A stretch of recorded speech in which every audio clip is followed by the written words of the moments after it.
आज से कई सालों पहले अपने दिनेश लाल यादव की एक फिल्म का मुहूर्त बड़े ही धूमधाम से किया गया था, जिस फिल्म का नाम था पटना जंक्शन। दोस्तों, इस फिल्म का टाइटल लोगों को काफी पसंद आया था और इसी वजह से इस फिल्म का इंतजार लोग अभी भी कर रहे हैं। वेल दोस्तों, इस फिल्म से जुड़ी एक बहुत बड़ी अपडेट सामने आई है, जिसके बारे में इस वीडियो में हम आपको बताने वाले हैं। तो चलिए शुरू करते हैं। वेल दोस्तों, अगर बात करें इस फिल्म के बारे में, तो इस फिल्म के स्टार कास्ट में अपने जुबली स्टार दिनेश लाल यादव और आम्रपाली दुबे नजर आने वाली थी।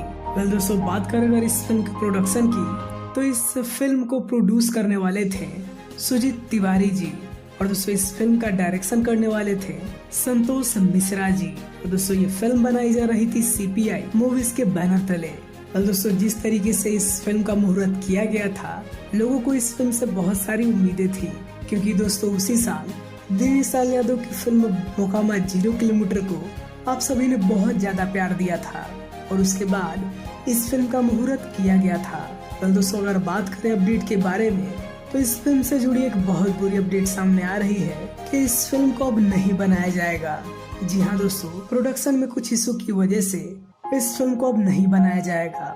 और दोस्तों, इस बात की जानकारी खुद भोजपुरी इंडस्ट्री के एक बेहतरीन PRO ने बताया है, जिनका नाम है उदय भगत।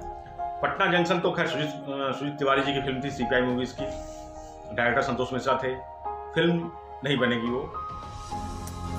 दोस्तों, आप में से बहुत सारे लोग इस फिल्म का इंतजार कर रहे थे, तो इसी वजह से हमने आपको इस फिल्म से जुड़ी अपडेट दे दी है। वेल दोस्तों, आप सब इस फिल्म से जुड़ी राय कमेंट में जरूर बताइए। वीडियो देखने के लिए आप सभी का बहुत बहुत धन्यवाद।